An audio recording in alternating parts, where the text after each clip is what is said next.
Estábamos pensando ayer, la cena, le estaba comentando al productor que en esta entrevista tengo una cuestión y es que no tengo preguntas. Y me pasa solo contigo. Y pienso que es porque, claro, tú estás viviendo en el instante, o vives en el instante. ¿Vives en el instante? En este instante En sí. este instante. Y claro, en el instante no existen las preguntas. Qué interesante.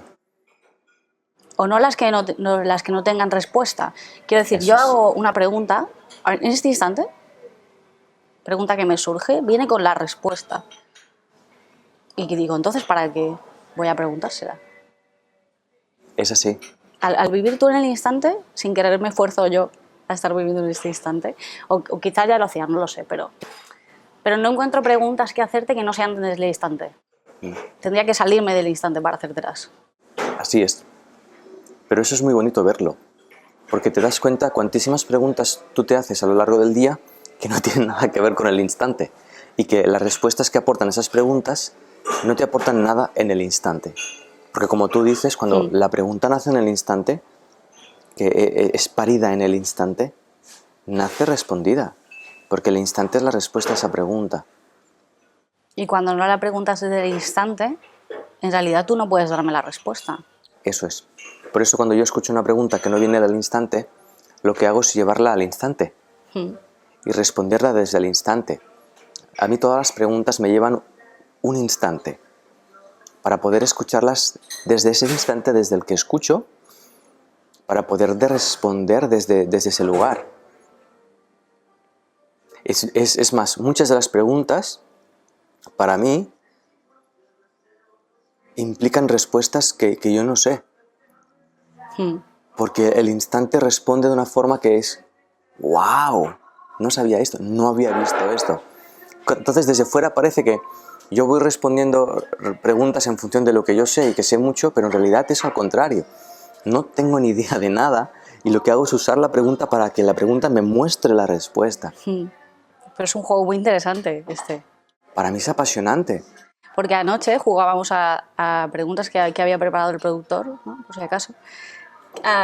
Las contestaba yo como si fueras tú, viviendo el instante, ¿no? Y en realidad nos divertimos mucho porque pues no tenemos entrevista, pues ya está. De hecho, pensamos, pues ya vemos, a ver qué hacemos, ¿no? es muy curioso porque algunas entrevistas, claro, este tipo de respuesta, esta propuesta que el instante hace, al final te lleva a seducirte. El instante presente te termina seduciendo cuando lo miras. Y es muy divertido porque muchas entrevistas llegan a este lugar y la persona que llevaba toda la entrevista preparada, ostras, ¿no? Se termina la entrevista. Y ahí tienes dos opciones. O te lanzas a ese abismo de no saber, o empiezas a reconstruir preguntas, o te aferras a preguntas e intentas recordar preguntas que el instante ya no las sostiene. De hecho, muchos se olvidan de las preguntas, ¿no? No son capaces de retenerlas porque el instante es eso, ¿no? Es un flujo. ¿Y de qué estás siendo consciente ahora mismo? Ahora mismo, de tu mirada. Casi nada. Tú imagínate, ¿no? Poder Sí. ser consciente de lo que eres consciente mientras estás siendo consciente, en este caso de mirada. Para mí es impresionante porque abre todo un mundo, porque me lleva a sentir cosas, me lleva a ver pensamientos, me lleva a conocerme a mí mismo. Poder verme en tu mirada me lleva a conocerme a mí mismo. Imagínate. Cuando haces una conferencia, antes de salir a la conferencia, ¿sientes miedo del abismo al que te enfrentas? No sabría responderte la pregunta de forma genérica, porque sí que es cierto que hay veces que cuando salgo a la charla, salgo desde un lugar de contacto muy obvio con mi ignorancia. Y el personaje, lo que es Sergi Torres, el personaje que sale en escena a exponer su ignorancia, siente esa cosa de ¡ah! Pero no siempre es así. A veces el contacto con esa ignorancia te lleva a un relax, te lleva a una paz, a no tener que defender nada porque estás en la ignorancia. ¿Qué vas a defender? ¿Qué vas a proponer? Entonces no hay una respuesta que incluya todas las charlas. Tiene mucho que ver con el momento también. ¿Te identificas con tu personaje? ¿O tienes muchos y ninguno a la vez?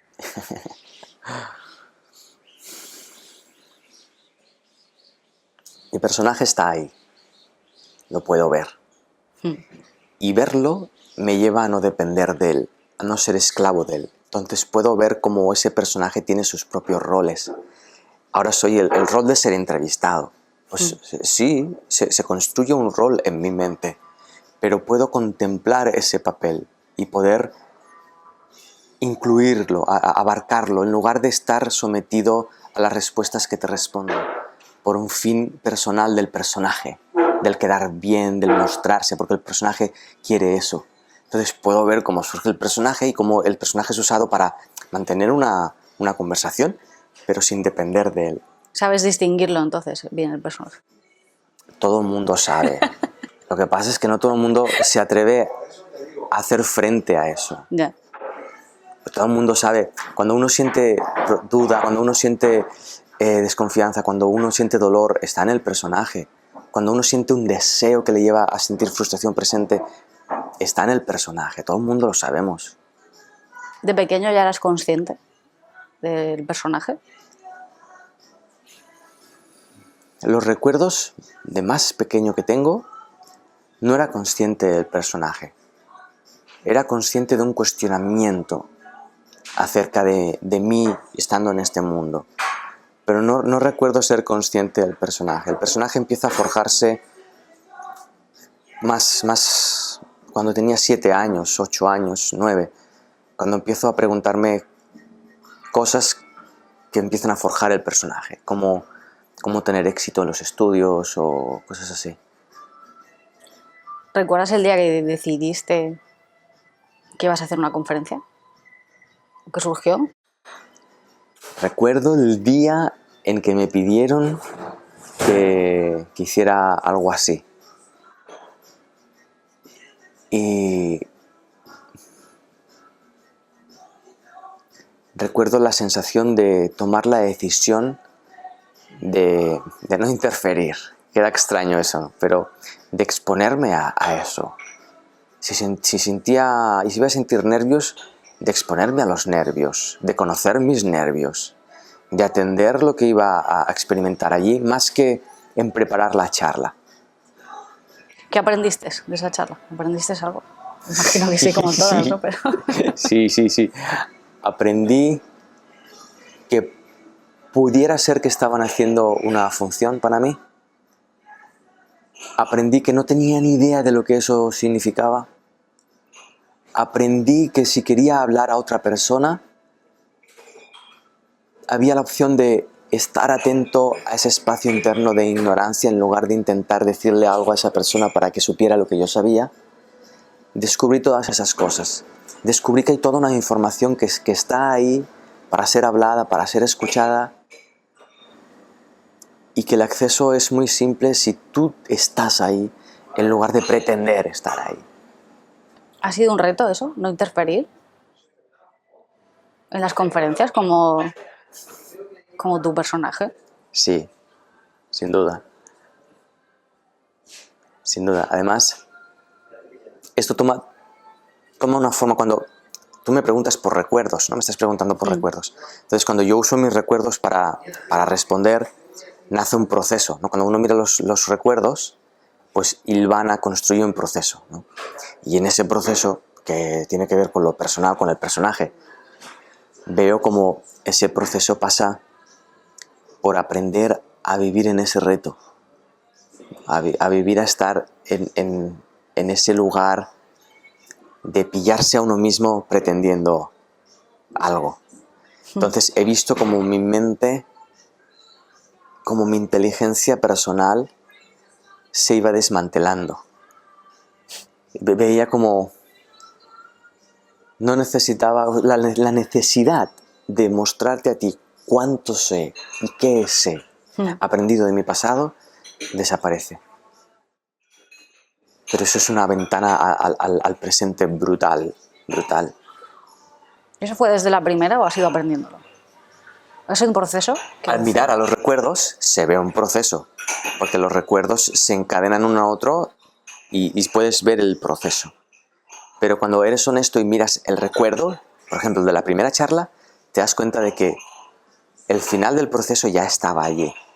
Lo que pasa es que no me atrevía a acceder a ese final de proceso porque aún tenía mis miedos y mis inseguridades puestas ahí enfrente. Sí, al final si no matas tu personaje, ¿no? También. Ni eso. Que llega un momento donde te das cuenta de que querer matar al personaje es darle una importancia que no tiene. Muy divertido. Sí. ¿Lo ves? Sí, y empiezas aprecias el personaje ya no por la necesidad que tienes de él, sino que aprecias el personaje porque si lo sigues percibiendo, pues lo percibes y lo usas como una herramienta de expresión, porque el personaje conoce las coordenadas de esta cultura, conoce las coordenadas de la lengua, conoce las coordenadas de el conocimiento de este momento y puede ser usado, puede ser usado. Me sigue apasionando como... No sé si intentas o lo consigues explicar en conceptos algo que en realidad no se puede explicar en conceptos.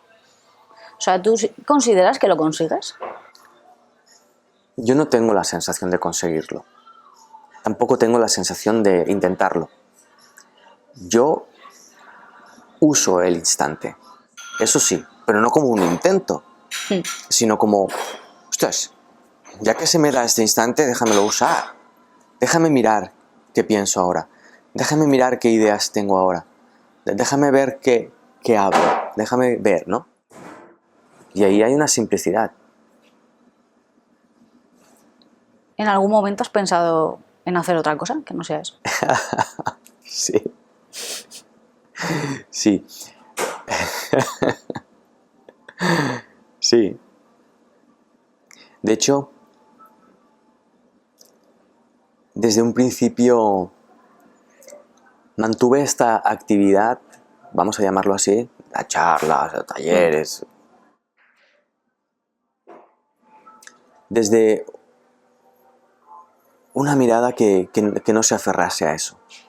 Entonces yo antaño recuerdo, llegaba el junio y yo no tenía agenda, lo soltaba todo. Me permitía el lujo de no necesitar en septiembre o octubre empezar nada. Con lo que eso conlleva a los organizadores o algunas personas que ya me estaban invitando que necesitan unos meses para preparar. A medida que crucé ese proceso me di cuenta de que no necesitaba hacer eso para desprenderme. Simplemente planteándotelo y viéndolo ya puedes ver si te aferras o no te aferras. Es muy fácil. En cualquier ámbito, una pareja, tú piensas, podría estar ahora mismo viene y me deja y empezarás a sentir cosas. Esas cosas que sientes es ahí donde te aferras. Y al verlas las puedes soltar. O sea, no se trata de no aferrarte, sino de verte que te aferras para tener la libertad de soltar eso. Entonces, ese ejercicio, que no es más que una especie de saneamiento, por llamarlo de alguna manera, a mí me aporta mucha paz y me mantiene en un lugar de inocencia, de no intencionar lo que hago, de no darle una intención personal a lo que hago. ¿Tienes algún proyecto en marcha ahora? Sí. Algo que se pueda saber. Mira, lo que te puedo decir de los proyectos que tengo ahora es que me fascinan. Me fascinan. Y en la línea de lo que expresábamos, los estoy viviendo con tanta pasión, con tanto amor y con tanto agradecimiento que no necesito que se lleven a cabo. El proceso mismo, el momento presente del proyecto ya es espectacular. Hay dos libros ahí que se están naciendo en compañía de otras personas. Uno es con una ilustradora, con la cual estoy divirtiéndome muchísimo, y otro es con mi amigo David del Rosario, que fue quien me propuso hacer la película Yo Libre. Y él es científico, tiene una mente científica, pero muy acientífica al mismo tiempo. Y estamos compartiendo juntos un libro también muy interesante, muy interesante. Y luego hay un proyecto de Group Focus, que es la empresa a la que le alquilamos la Villarroel, el teatro. Les gustó lo que proponemos y me propusieron ser el director de contenidos de un evento de este estilo.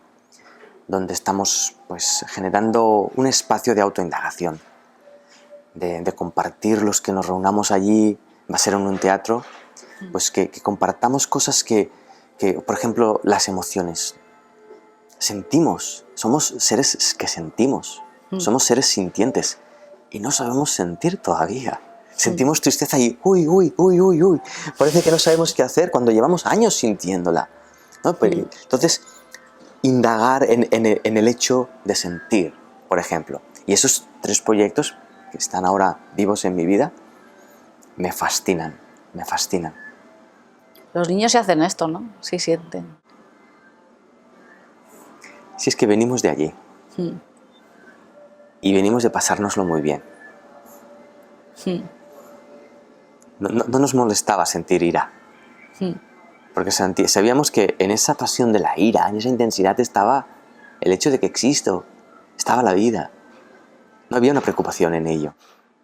Luego las construimos, pero en esos momentos no había, éramos libres. Qué bonito. Seguimos siéndolo. Sí. Pero anteponemos nuestra personalidad, nuestra seriedad, ¿no? La gravedad de las cosas. Mira qué me has dicho, mira cómo me lo has dicho, mira lo que no me has dicho que me tenías que decir, lo que has hecho, lo que no has hecho. Vivimos en una especie de deuda constante de lo que te debo y lo que me debes, y ¿no? Una especie de negociación constante para que yo esté bien. No tiene sentido. Al final lo que haces tú en las conferencias puedes hacerlo en tu vida diaria. O sea, lo que tú decías, ¿no? No lo necesitas, ¿no? O sea, lo haces en tu vida diaria todo el día. Sí. Experimentarte a través de los demás y... Sí. estar He en mirado continua- a mi hijo y me he dado cuenta de que no lo necesito. Y eso es muy fuerte, muy intenso para un Sí. papá. Sí, sí. Porque yo había establecido mi papel de papá como alguien que iba a impedir a toda costa que a mi hijo le sucediesen cosas indeseables para que yo no sufriera. Claro, cuando te das cuenta de eso es que, perdón, que mi hijo no tiene la libertad de crecer y de desarrollarse y de vivir su vida tal como está diseñada. Claro que yo le voy a acompañar. Claro que yo voy a ofrecerle todo lo que le puedo ofrecer para que si él desea se pueda nutrir de eso. Pero de ahí a vivir constantemente en el miedo a que muera, en el miedo a que sufra, en el miedo a que pierda, en el miedo... ¿Eso qué es? ¿No? Pero tienes que revisarlo, tienes que verlo, ¿no? Yo vi cómo me había confundido. Había confundido el amor por mi hijo con el poseerlo e intentar llevarle por el buen camino. Que no era más que el camino que a mí me hacía estar tranquilo. Claro, viviendo esa experiencia, tu hijo vivirá mucho también en el instante, ¿no? Porque al final le educas como eres, ¿no? No como quieres, más bien. Así es como yo lo entiendo. Pero, claro, eso no excluye el conflicto de la relación y del momento, ¿verdad? Y eso implica que haya muchos retos que yo podría aplacar con mi manera de educar, ¿no? Con aquella cosa de recompensa-castigo, ¿no? Se aplacan muchas cosas. Pero no, yo personalmente no hago eso. Y eso implica momentos de reto interno muy obvios. El darme cuenta de que no soy ese papá. Y el permitirme descubrirme en ese instante, con lo que está sucediendo, a pelo. Eso es para mí es apasionante. No sé si para mi hijo también lo es, ¿no? Eso, Habría que preguntárselo a él. habría que preguntárselo a él. Duro lo que hace. Es un trabajo. Es auténtico, es auténtico. Yo lo vivo como auténtico. Hay un momento donde me doy cuenta de que yo no he nacido para amortiguar la vida. No he nacido para modelarla de forma que no la sienta. La vida te toca. Y si te permites ser tocado, estás vivo. Y eso, pues, si tiene un reto, sí. Por ejemplo, lo llevo al nivel de la amistad. Es posible que pierda muchas amistades por el camino, porque no busco quedar bien, no busco ser un buen amigo, no busco que tú estés a mi lado y te sientas que estás al lado de una persona que merece la pena estar al lado. No busco eso. Entonces, si tú estás buscando eso, es posible que te sientas decepcionada. Y está bien que te sientas decepcionada. Está bien, porque tienes derecho a sentirte así. Así como yo tengo derecho a ser honesto conmigo mismo, ¿verdad? ¿Qué es la amistad para ti? El concepto de amistad, más bien. No le encuentro una concepción conceptual. O sea, lo que yo estoy manteniendo ahora contigo es una conversación que podía ser el futuro de una amistad. No lo sé. No lo sé. Y yo puedo tener amigos que tienen una amistad, que me puedo encontrar con ellos, y yo no sé si esa amistad va a perdurar. Entonces la concepción de amistad no sé muy bien. No sé muy bien. De hecho, y esto es muy divertido, cuando tú vas por la calle y te cruzas con alguien, la diferencia que hay entre esa persona y el amigo son tus recuerdos. Nada más. Sí, sí. Nada más. Si tú miras a esa persona que te acabas de cruzar en la calle, te detienes a mirarla sin interferir, te das cuenta de que hay un aprecio por esa persona y no la conoces. Hay un algo, hay un reconocimiento, si te permites mirar, que es lo mismo que surge con mi amigo, con mi conocido, con mi pareja, ¿no?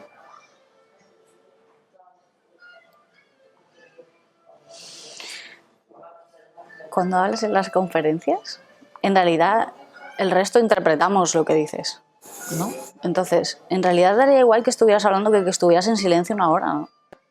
Podría interpretar tu silencio igual, ¿no? Y me acabaría llevando...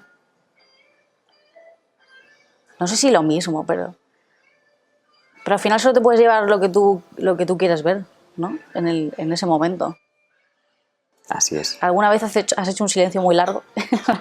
A veces suceden silencios.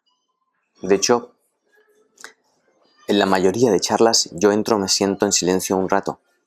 Lo que pasa es que luego ese silencio en la edición no tiene sentido y se corta. Pero ese silencio está. Ese silencio está. Es como un regalo que se da y yo lo uso. Y podría estar en silencio en una charla. De hecho, recuerdo un momento, fue muy divertido. Hice un taller, compartí con otra persona, con Ástico, que viene del mundo del Tantra. Y nos sentamos en la sesión de la tarde, nos sentamos los dos y entramos en silencio. Como no habíamos preparado nada, no habíamos hablado nada, entramos en un silencio y ahí estábamos los dos en silencio. Y yo respetaba su silencio y ella el mío. De alguna manera, como esperando a que algo surgiera, pero no surgía nada. Y fue muy, muy divertido ese momento, ¿no? Fue un momento que nos llevó a una intensidad. Porque claro, de alguna manera, en el fondo uno espera algo, ¿no? Y los asistentes también esperan algo y te encuentras un silencio que no programado. Y esa intensidad para mí es muy hermosa vivirla. Porque esa intensidad te muestra las expectativas, te muestra lo que quieres, te muestra lo que esperas, te lo muestra y entonces te puedes liberar de ello. De nuevo. Muy, muy interesante. Para mí es apasionante.